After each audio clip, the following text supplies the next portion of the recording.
Sandro, meu amigo. Boa noite, tudo bem, doutor Cristiano? Eu vou muito bem. Deixa eu Você, só colocar o microfone aqui que eu acabei. Fica mais fácil.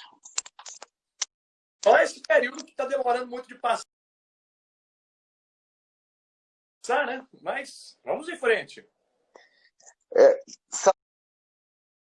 Saudar aí, meu querido colega, promotor de justiça e, né, sem fazer muitos floreios, reconhecidamente uma das maiores autoridades em direito civil do Brasil, né? Uma pessoa extremamente competente, carismática e que muito engrandece o Ministério Público da Bahia e o Ministério Público todo brasileiro. Porque até eu fico orgulhoso de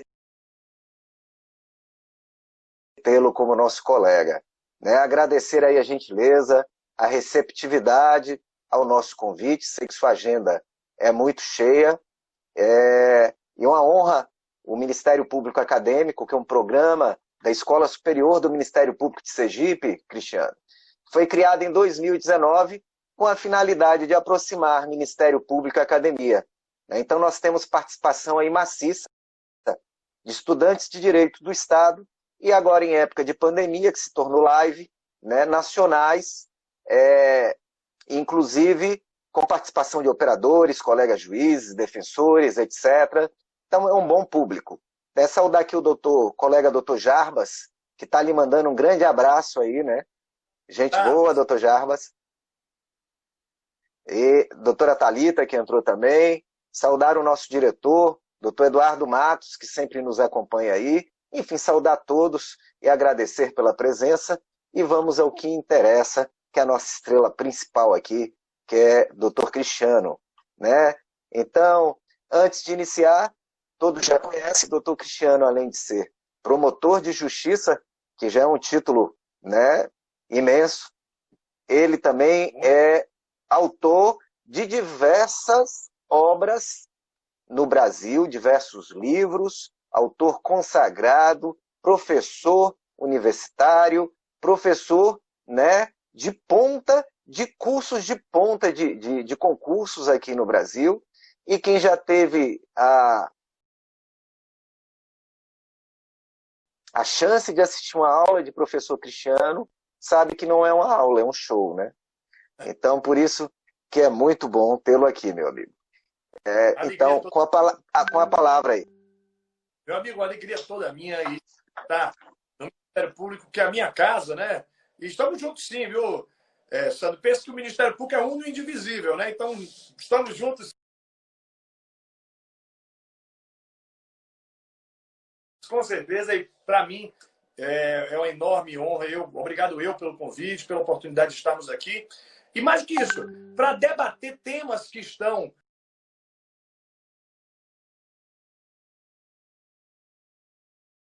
na agenda do dia do jurista, temas que são de grande importância. Agora está tudo certo, né? Então, beleza. Então, meu amigo, eu lhe dizer que, para mim, é uma enorme alegria. E principalmente porque, num momento tão peculiar como este, debates que se tornam de ordem prática, debates que vão discutindo e debatendo situações que existem e que vão nos conduzindo a reflexões, esses debates estão na nossa agenda para que possamos aí ter, antever soluções, prospectar soluções para o que vem pela frente. Isso mesmo, né? E a gente aqui pegou hoje um tema interessante, né? Que essas questões. E um dos pontos interessantes que a gente observa, né? É aspectos que dá para cientificamente analisar na relação familiar, em função agora dessa pandemia e das condições de maior, né, aproximação que as pessoas tiveram que ter. Eu pergunto para você, deu uma travadinha, mas já voltou. Pergunto para você aí, em relação a, por exemplo, né, a gente começar aí, o que você enxerga de diferente hoje, né, o que dá para a gente perceber em relação à pandemia? como, por exemplo, né, a gente vê muita coisa que está aumentando o número de divórcios, né, relações fáticas elas estão sendo consolidadas, né, e ainda vem aquela expressão cunhada, né, por você de família virtual, né? Então, isso aí seria um ponto de partida interessante. Sim. Não tenho dúvidas de que esse período de pandemia renovou, de certo modo, as relações sociais e, claro, as relações jurídicas junto. Essa questão que você muito bem suscita de como as famílias vão se reinventando. Até porque, nesse ponto, Sandro, me permita chamar a atenção de todos os colegas aqui para uma percepção que é indiscutível. Sob o ponto de vista antropológico, filosófico, sociológico, é absolutamente indiscutível que a história da família é feita de sucessivas rupturas. Ou seja, o conceito de família não é retilíneo. E esse conceito vai se adaptando, esse conceito vai se modificando de acordo com os diferentes momentos e os diferentes lugares. Com isso, é claro que o conceito de família vai cambiando, vai se modificando em determinado momento. Não só o conceito, mas as próprias relações familiares. E isso chegará para o direito, que é a ciência humana aplicada. Então, nessa linha de raciocínio, o direito vai ter de reconhecer quais são esses novos movimentos sociais que se formaram no âmbito da família durante esse período de isolamento social. Um maior número de divórcios, sem dúvida, nós vamos ter. Acho, inclusive, que o número de divórcios aumentará na sequência, após a pandemia. Porque durante esse período de pandemia, muitas famílias ainda estão convivendo. Por quê? Por questões econômicas. Pessoas estão evitando dissolver porque não querem muitas vezes sair de casa para procurar o advogado, para regularizar, enfim. Também algumas pessoas não têm nem para onde ir nesse período. Então, me parece que o maior volume de dissoluções de casamento e de uniões estáveis virá depois da pandemia. Como também será muito maior o volume de revisões de alimentos. Também será maior o volume de ações de modificação de guarda, regulamentação de visitas, todas essas demandas. O que me leva hoje à conclusão é de que os meios eletrônicos agora vão precisar ser ajustados no cotidiano das relações familiares. Eu exorto aqui o jurista do direito de família, os nossos colegas promotores, os juízes, defensores, serventuários, advogados, enfim, todos da área de família precisarão começar a entender que os meios tecnológicos digitais vão fazer parte das relações familiares. Então, esse precedente que se cria, por exemplo, um exemplo que agora é muito palpável, regulamentação do direito de visitas pela internet. Muitos juízes estão fixando o exercício do direito de visitas pelo meio eletrônico. Os pais ali que vão abrindo pelos diversos meios e aplicativos possíveis, vão ali convivendo com o filho. Pô, mas isso é só durante o período? Sim, é durante esse período imediatamente, mas vai ficar a experiência. E aí nós vamos ter, para aqueles casos em que pais que moram em lugares separados, pais que moram em cidades, em municípios, às vezes em estados diferentes, eles vão poder exercer também agora o direito de visita dessa forma. E o pai vai dizer assim, olha, naquela época lá do isolamento social, eu fui obrigado a visitar o meu filho assim. Agora eu quero manter, eu quero me valer da tecnologia digital também para ter uma maior proximidade quando eles moram em lugares diferentes. Também acho que isso vai facilitar a manifestação de vontade das pessoas. Hoje, nós estamos permitindo a prática de atos via cartório, por meio eletrônico, né? Até casamento se fez por meio eletrônico durante esse período.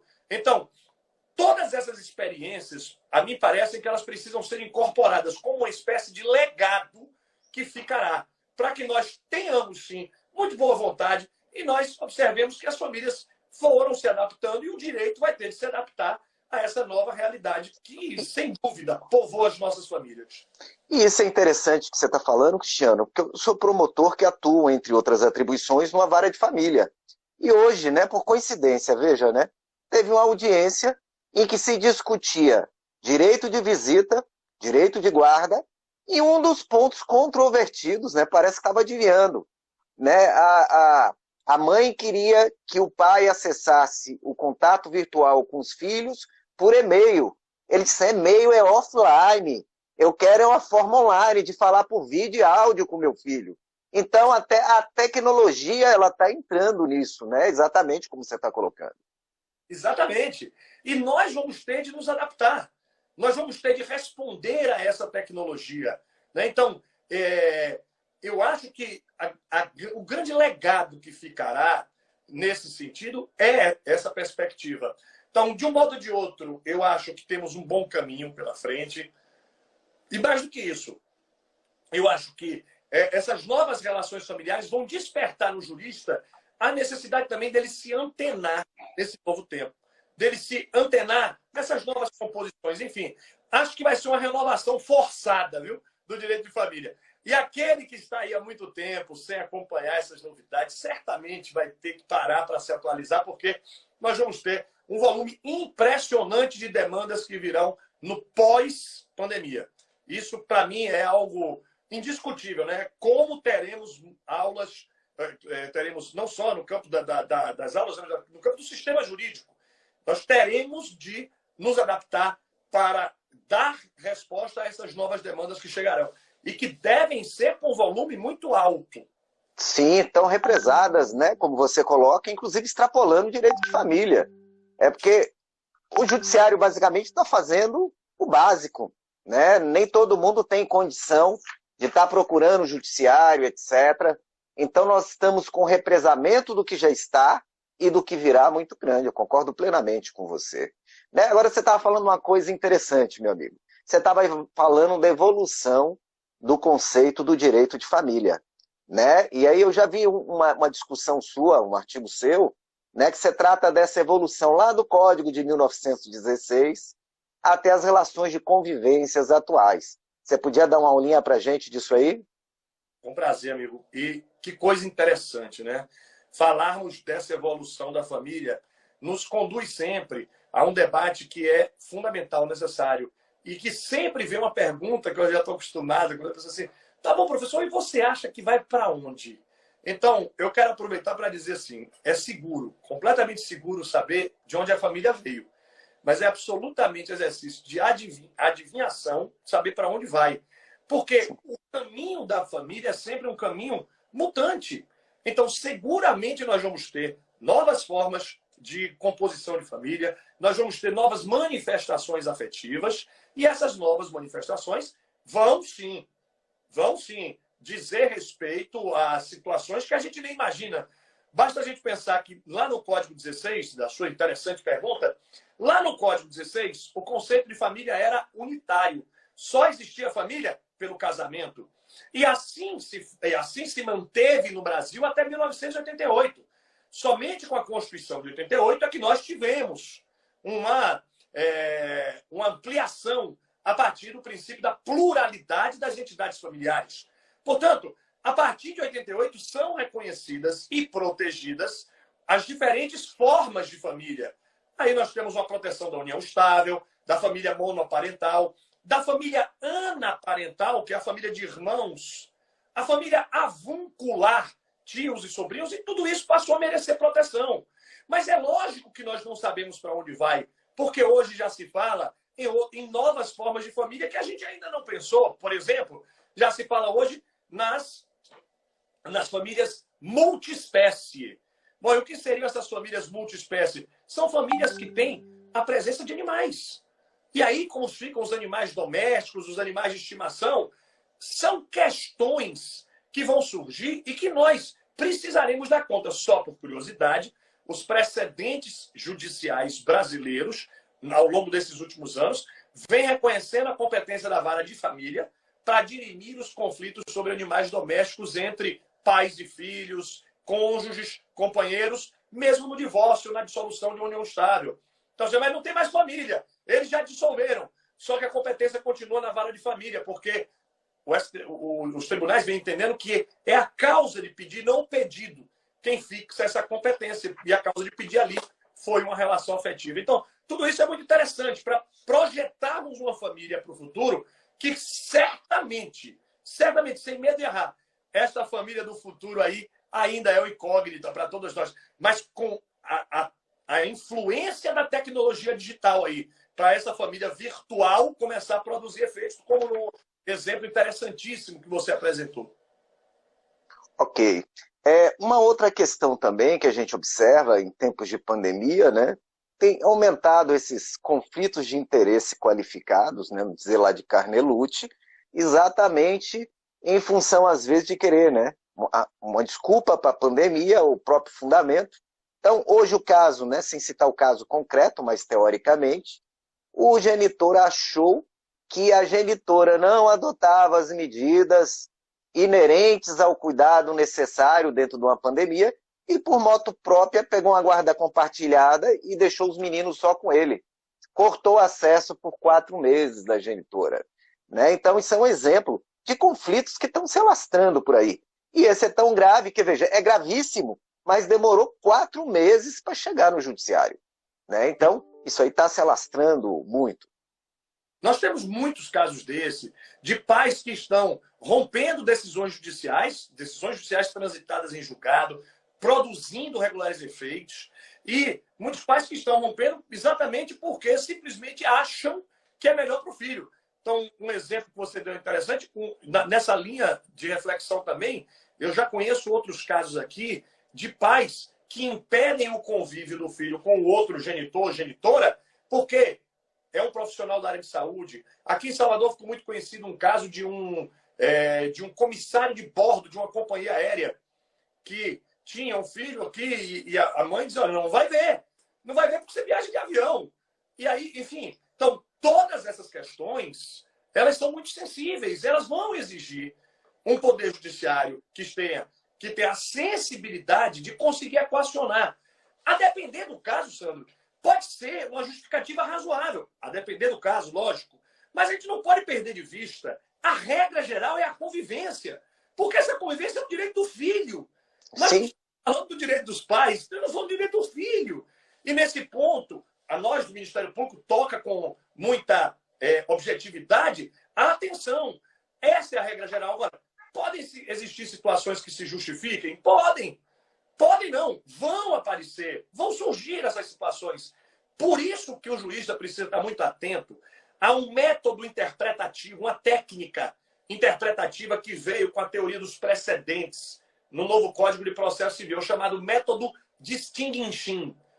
Esse método distinguishing, método de distinção, ele opera exatamente nesse campo para dizer há situações diferentes, emprestam-se soluções diferentes.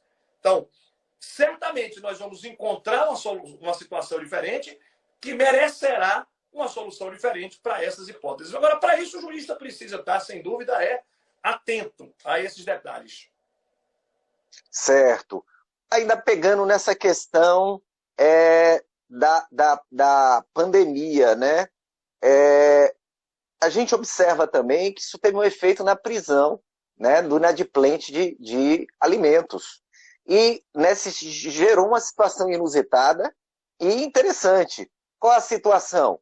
Realmente, essa coercitividade de restringir a liberdade numa cela, numa delegacia, no local adequado, né, aí aumenta o risco em função da pandemia dessas pessoas, e aí veio aí a direcionamento geral de prisão domiciliar. Mas do ponto de vista do credor, né, praticamente esvazia a força coercitiva do único caso hoje permitido de prisão civil, né? O que você acha? Meu amigo, esse raciocínio é irretocável. Um raciocínio primoroso. Observe, o artigo 15 da Lei 14.010, essa Lei 14.010 é a lei que implantou o regime transitório, o regime jurídico especial transitório, né? E esse regime jurídico transitório, ele estabelece no artigo 15 que os mandados de prisão por dívida de alimentos deverão ser cumpridos em regime domiciliar até o dia 30 de outubro deste ano. Nós não podemos esquecer que a prisão civil do devedor de alimentos, ela tem natureza coercitiva, não punitiva. E tanto essa natureza coercitiva e não punitiva que saltam dois exemplos fascinantes para demonstrar essa natureza coercitiva. Primeiro, se mesmo que o devedor faça jus, por algum motivo, a um regime especial, de prisão especial, daquelas hipóteses lá previstas no Código de Processo Penal, ele não terá prisão especial quando estiver preso civilmente. Porque a prisão civil não tem natureza punitiva, sancionatória, mas sim coercitiva. Outro exemplo é de que o pagamento da dívida gera a imediata soltura. Exatamente porque a natureza é coercitiva, ou seja, alcançou o desiderato, alcançou a finalidade pretendida. Não tenho dúvidas, portanto, de que essa natureza é coercitiva. O Código de Processo Civil, no artigo 528, 528, deixa isso muito claro, inclusive quando diz que a prisão civil do devedor de alimentos deve ser cumprida em regime fechado. Em regime fechado porque não tem natureza punitiva. Essa prisão ela quer servir como meio de coerção pessoal. Essa prisão quer servir psicologicamente sobre o devedor para dizer, devedor, na moral, cumpre isso aí. Pague o que você deve. Essa é a prisão civil. Natureza coercitiva e com a função de exortá-lo ao cumprimento. Quando o artigo 15 da Lei 14.010 determina que essa prisão vai ser cumprida em regime domiciliar, está equiparando essa prisão aonde estamos todos nós. Porque eu, você, que não somos devedores de pensão alimentícia, estamos também em regime domiciliar. Estamos presos em regime domiciliar por conta das medidas de isolamento social. Não haverá, portanto, e é aí que eu quero chegar, é nesse ponto que eu quero chegar, não haverá caráter coercitivo. Essa prisão civil cumprida em regime domiciliar não será de conteúdo coercitivo.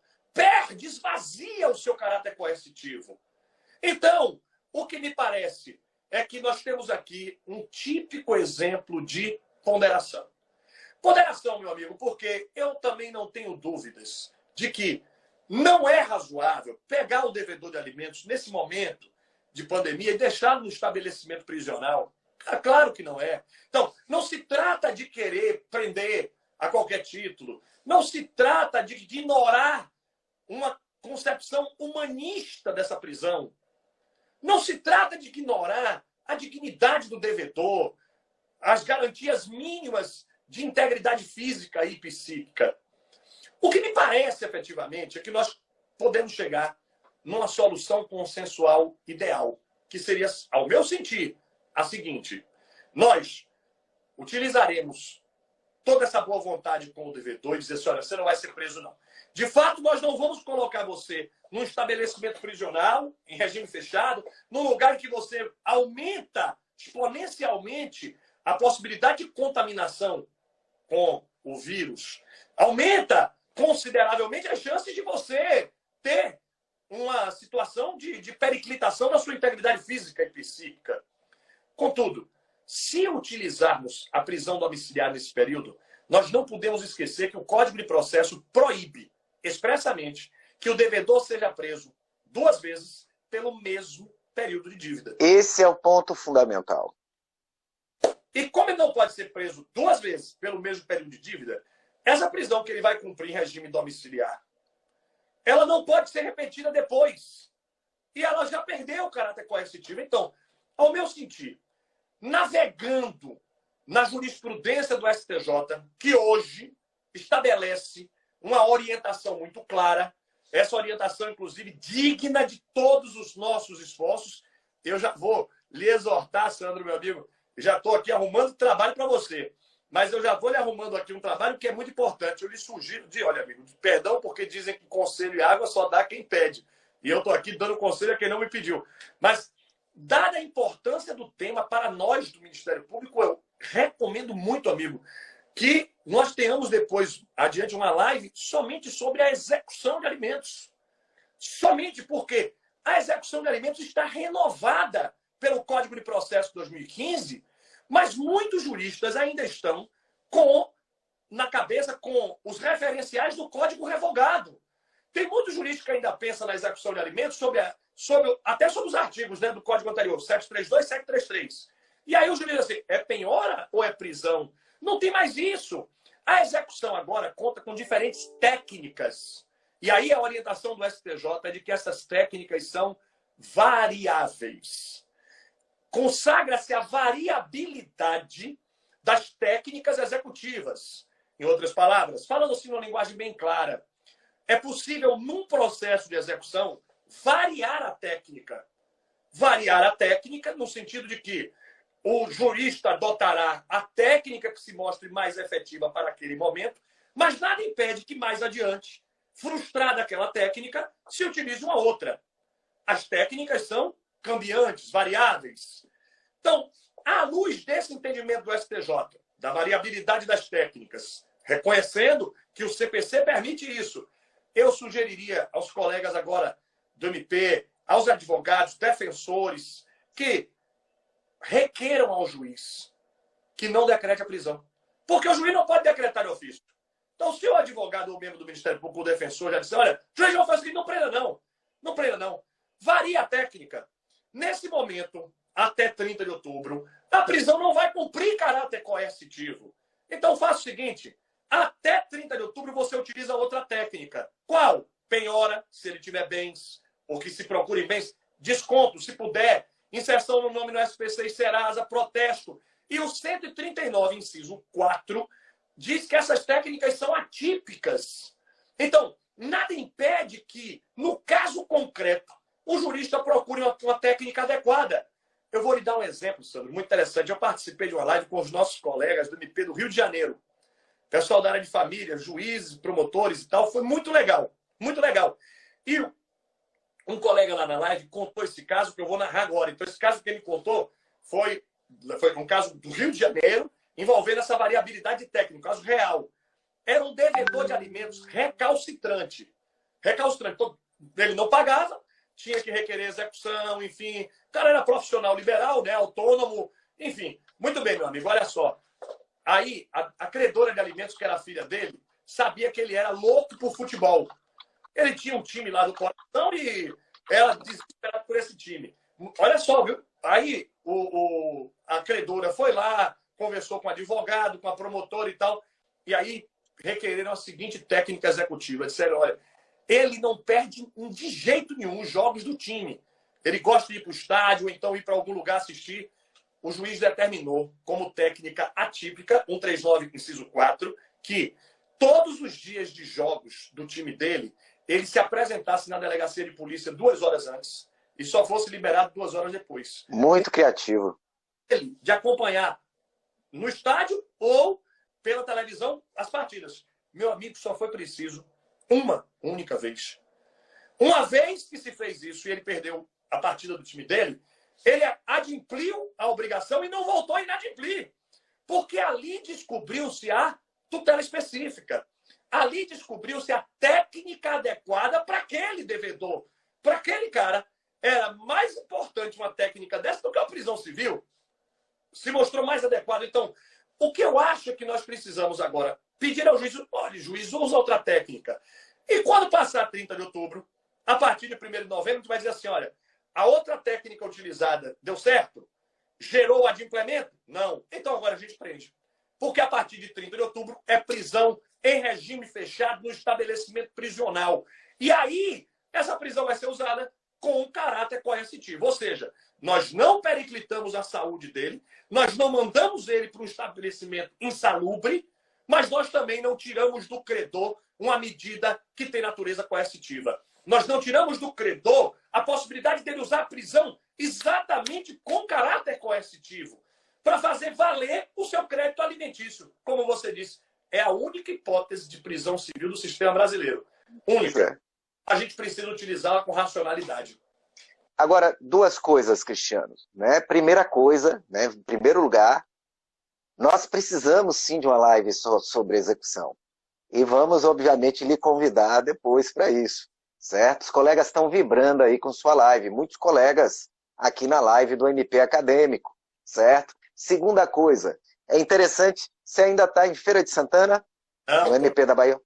Está em Salvador, né?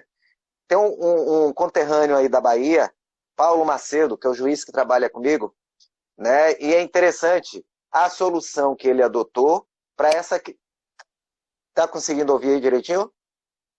Estou lhe ouvindo aí. Então, pronto. Então, Paulo adotou a seguinte solução, né? E dentro, né, do que você está falando, Paulo me ligou e disse: olha, Alessandro, você viu inicialmente a decisão jurisprudencial antes da lei, né? Nós vamos ter que agora fazer execução de prisão por inadimplente de alimentos domiciliar. Vai perder o sentido.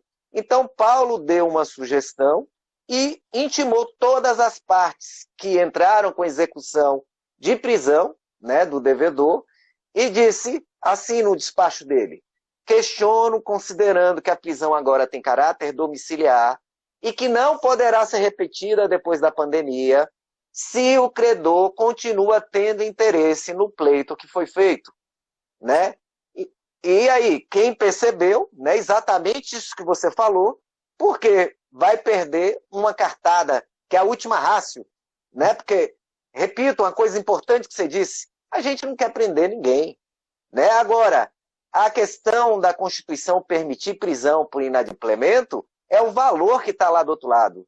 É uma criança, é um adolescente, normalmente é um filho que está míngua, que está precisando de comida, que está precisando de habitação, que está precisando de assistência de um pai que é omisso, né? Então, do outro lado, nós temos um valor muito importante. E por isso que essa medida da prisão, ela tem que ser resguardada, né? E aí a sua avaliação em relação, inclusive, às técnicas atípicas, ela é brilhante, né? Eu gostei muito da apresentação e nós já estamos muito interessados aí nesse curso só sobre essa parte de execução.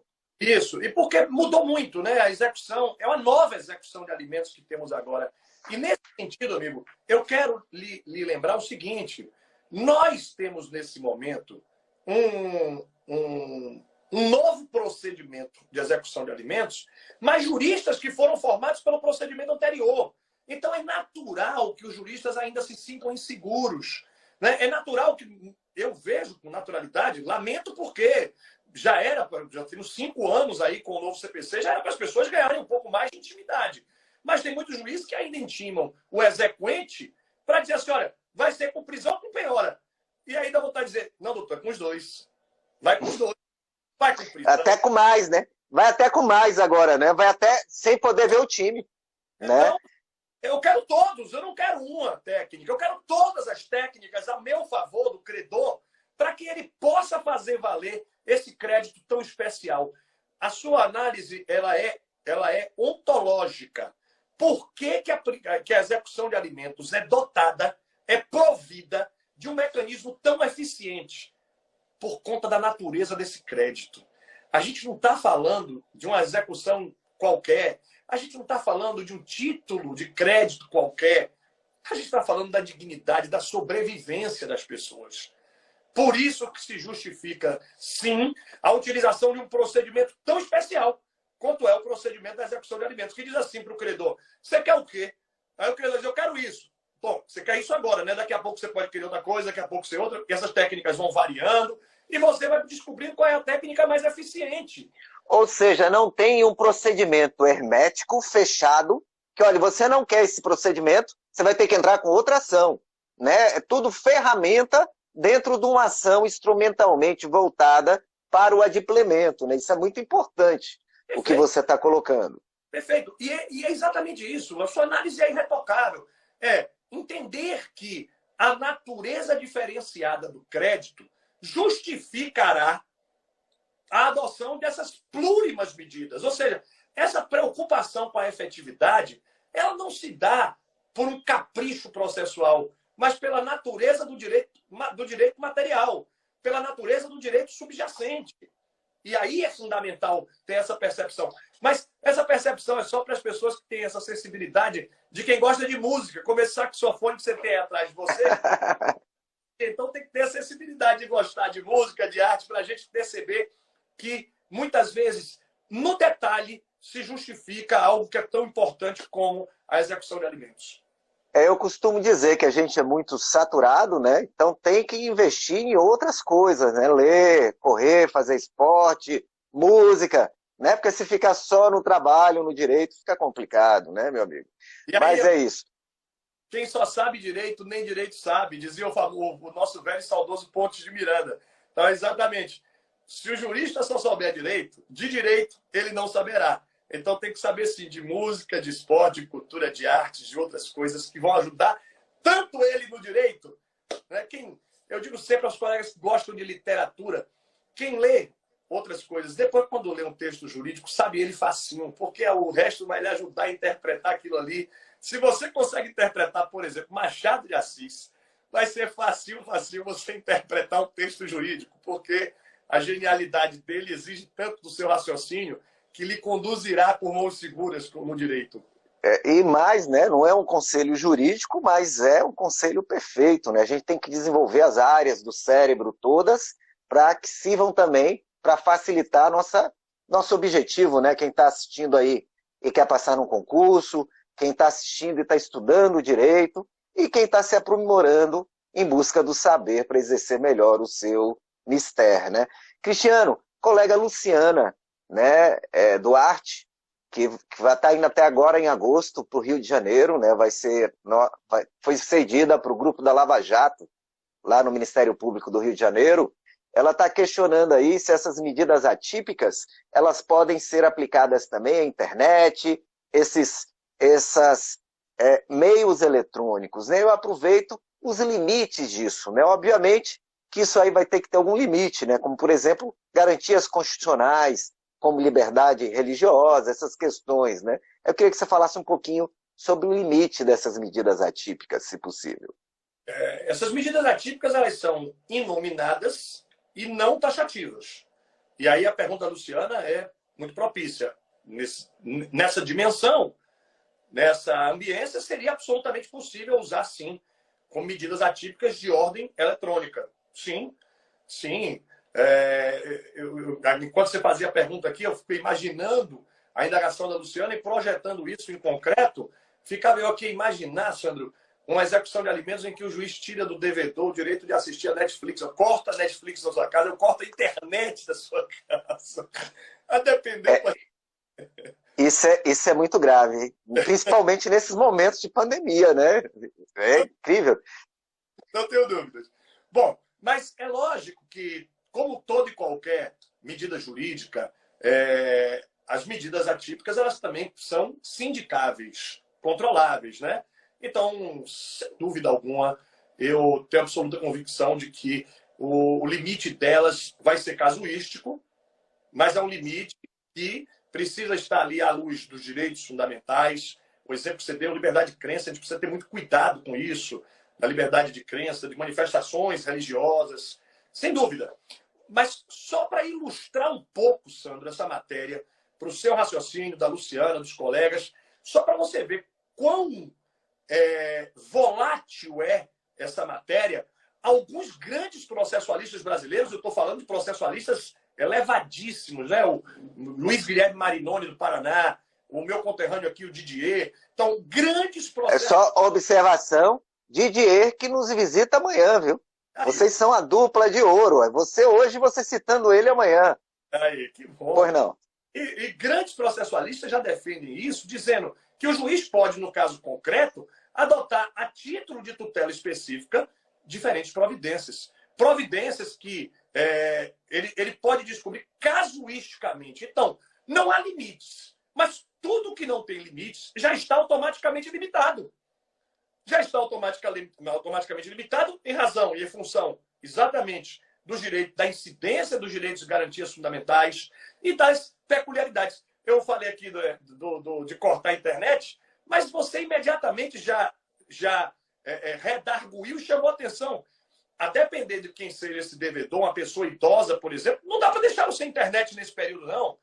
Porque esse devedor provavelmente está comprando medicamentos, mantimentos, alimentação adequada pelo meio da internet. Então, é exatamente essa sensibilidade de descobrir qual será a medida efetiva que se aplicará ao caso concreto que nós precisamos ter casuisticamente.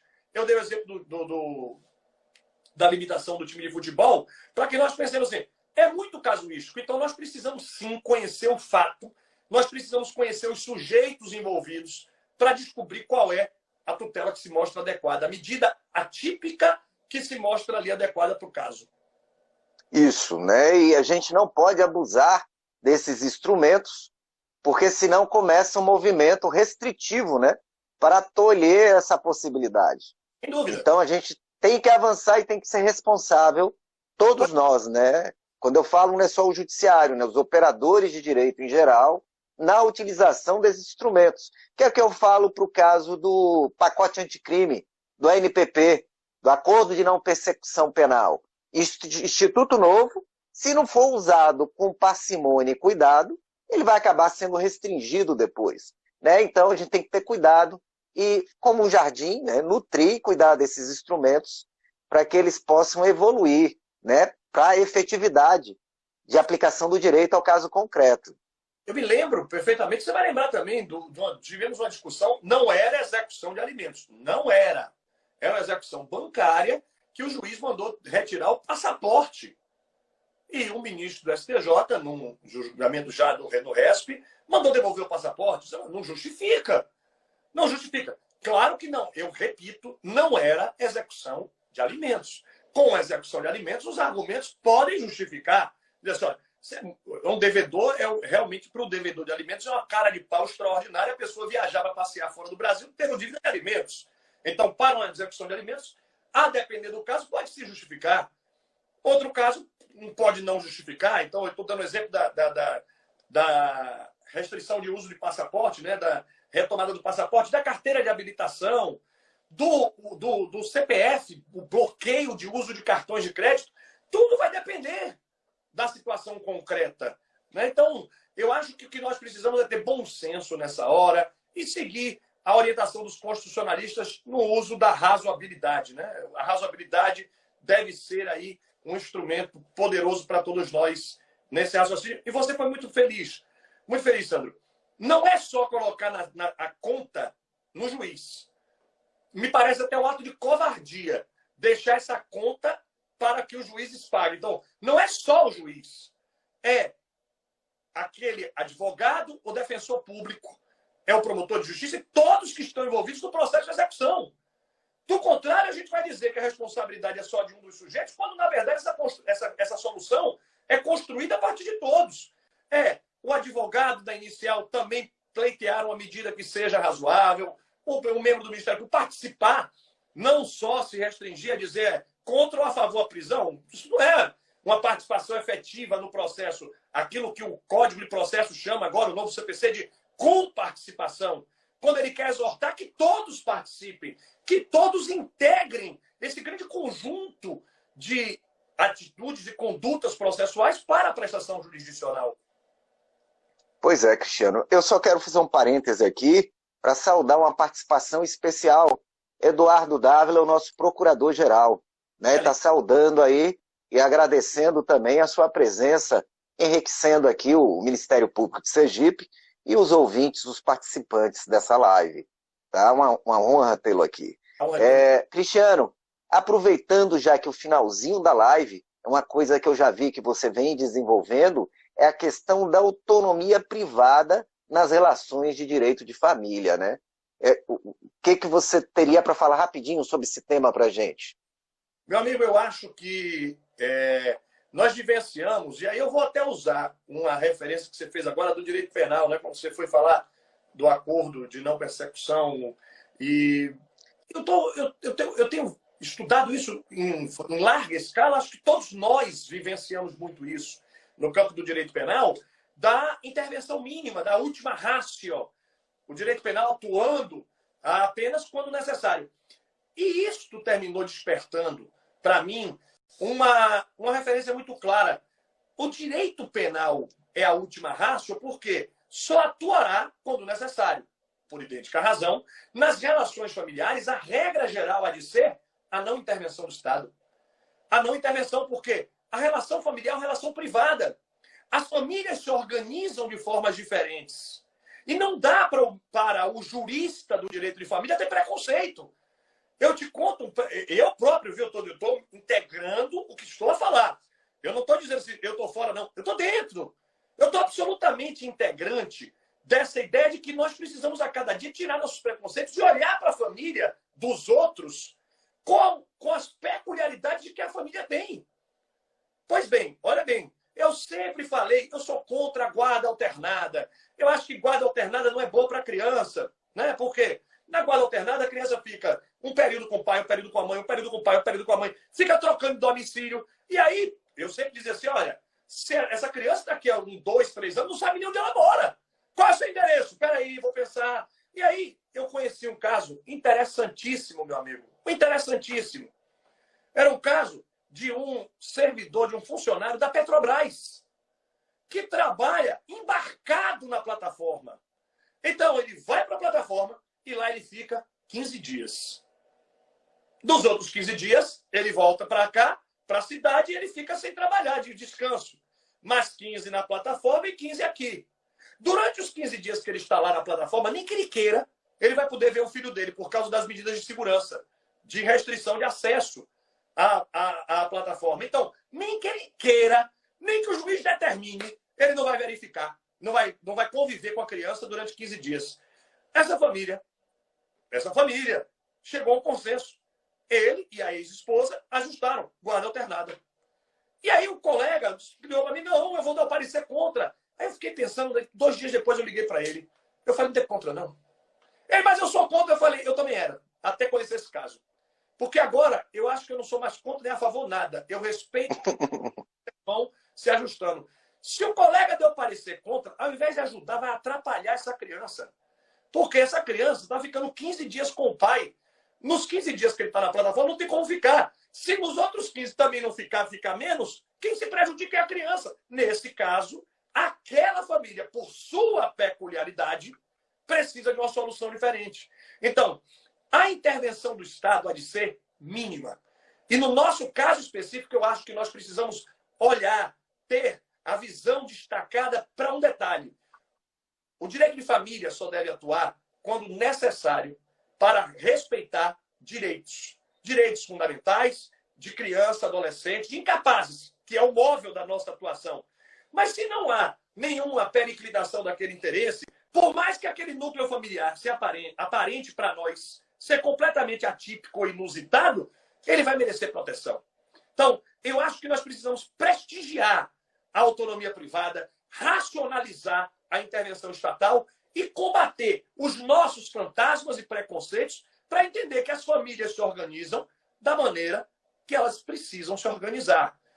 Eu estive no IP de Pernambuco, pouco antes da pandemia, e participei de um curso sobre família e tal.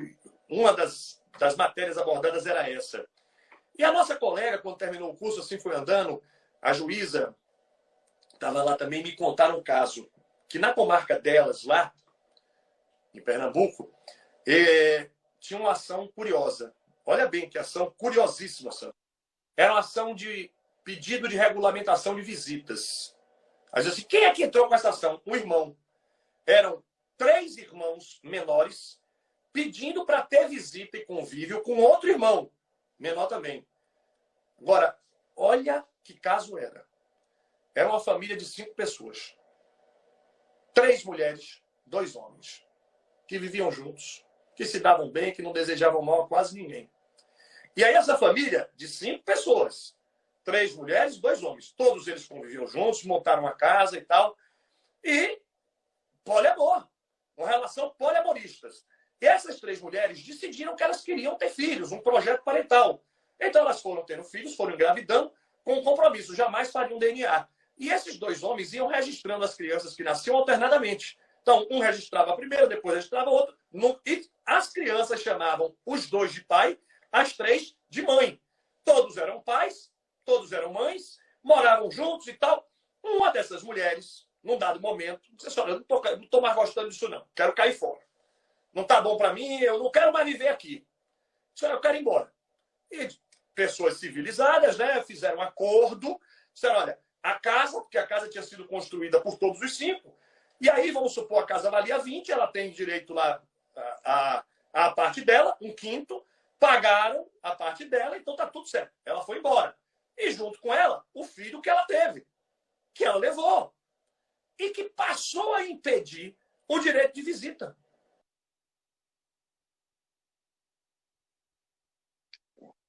Passou a ter um impedimento de convívio com os outros irmãos. E aí, os irmãos entraram com o pedido de visita do outro, dizendo, ela tem que deixar a gente conviver. E aí a colega conversando assim, mas Cristiano, isso é uma loucura. E eu fiquei pensando, deve ser. Mas, nesse caso, não adianta a gente querer discutir se eles são certos ou errados em viver assim. O que adianta agora é resolver o problema dessas crianças que precisam conviver, que têm o direito à convivência, seja lá qual for o tipo de família em que elas estejam inseridas. Então, combater esse nosso preconceito, no sentido de um conceito prévio que estabelecemos, e olhar que a intervenção do Estado é sempre racional, mínima, eu diria cirúrgica. Quando necessário, o Estado intervirá, o direito de família intervirá. Fora disso, as famílias se organizam com autonomia. É interessante, né? Para quem é concurseiro e está assistindo aí, que essa é uma pergunta boa para concurso, né, Cristiano? E ela tem um paralelo para a gente entender, exatamente como bem colocado pelo professor Cristiano, com a última ratio, com a intervenção mínima lá do direito penal, né? Então é mais ou menos a mesma lógica, né? Lá o penal só atua, em último caso, na violação de bens relevantes penais, e aqui também o Estado só atua, em último caso, quando a própria família não conseguir resolver. E aí você colocou uma coisa fundamental em direito de família, e que às vezes eu ainda fico assim, né, receoso, porque você tem um operador, eu não falo o juiz, o promotor, você tem um operador, que são seres humanos, que eles vão para a prática, né, carregados de preconceitos, né, e preconceitos mesmos que acabam dizendo, a família para mim é só isso, e se o caso concreto é diferente desse padrão universal, eu não concordo, isso está errado. Mas assim, não é essa a função do direito, e muito menos a função de nós, operadores. Então, assim, é um aprendizado, né, essa live que você nos propiciou, não só jurídico, né, mas também de repensar a nossa função, de repensar qual é o conceito de família, né, e de que o direito, ele, como você começou bem aí a live, o direito, ele está regulando fatos sociais. E fatos sociais é como uma boiada que estoura e você não tem controle, né? Então você vai ter que reconhecer fato social. Não que eu compare relações familiares, né, com outra coisa que você é expert. Eu já assisti um curso seu há uns 20 anos atrás, né? Não é porque a gente é velho, não. É porque você começou a dar aula com 10 anos de idade, né? Então já assisti um curso seu há muito tempo atrás e era direito das coisas, né? E aí eu faço sempre esse paralelo. Direito das coisas, né? O que é posse? Posse era uma coisa que parecia propriedade que ninguém reconhecia. Uma hora o direito teve que reconhecer isso. Mesma coisa foi união estável, enfim. E aí você é muito feliz no início da live ao estabelecer que a função do direito é reconhecer, regular, né? E é aquilo que a gente aprende no primeiro período de direito, resolver conflitos de interesses. Não é criar problemas. Às vezes eu me pego falando na audiência, eu disse, olha, esse caso já está resolvido, né? Se a gente falar mais alguma coisa aqui, nós vamos criar um problema que não existe. Não é essa a nossa função, certo? Então, aqui já falando as últimas palavras, para te passar para as palavras finais, eu quero novamente agradecer aqui a sua atenção, né, a sua presença aqui nessa live histórica do MP Acadêmico, né? Foi uma live muito, muito boa e eu fico muito empolgado quando eu participo de algo, né, que a gente tem para acrescentar, para aprender. E hoje eu posso dizer, eu aprendi muito contigo, certo? Você é um colega, sempre foi um colega brilhante, um estudioso do direito civil, muito profundo, e que sempre teve nas suas teorias, né, à frente do nosso tempo. Tanto que muitas coisas que você disse, né, eu me lembro e acompanhava. Você disse há 20 anos atrás, você dizia, olha, vai acontecer isso, não tem para onde correr. E a coisa acaba se encaminhando, né, a evolução natural da sociedade, e a pessoa tem que ter a cabeça aberta. Isso você tem, além da competência, tá bom? Eu agradeço a você, eu quero agradecer aqui aos colegas que participaram, aos outros colegas operadores. Eu vi aí a doutora Angélica, juíza, querida colega também, muito competente, né? Quero saudar todos os estudantes que participaram aí de Sergipe e fora de Sergipe, as parceiras aí, a Faculdade São Luís, a FANESE, a Faculdade Estácio, o Grupo UNIT, né? Não só daqui de Sergipe, mas propaganda aí para as outras UNITs, e sempre também com a gente a Pio Décimo daqui, a de Canidé, entre outras, né? A FACAR, a FASÉ, enfim, todos os estudantes que representam todos os cursos de direitos. Eu vi alguns aí, né? Porque eu dou aula em algumas dessas faculdades, tá certo? Então, é uma honra muito grande, eu fico muito feliz de ver o MP Acadêmico servindo para nos ensinar muito, né? Como pessoas como meu colega, o professor Cristiano Chaves. Cristiano, muito obrigado, você está com a palavra. Obrigado, meu amigo. Eu queria agradecer, saudar todos os nossos colegas, os estudantes, e dizer que para mim foi uma honra enorme poder colaborar, poder discutir com esses temas. E já estou te cobrando, viu? No próximo encontro, para a gente falar de execução. Passar em... Tá combinado, combinado. Pronto. Obrigado, pelo convite, pela oportunidade.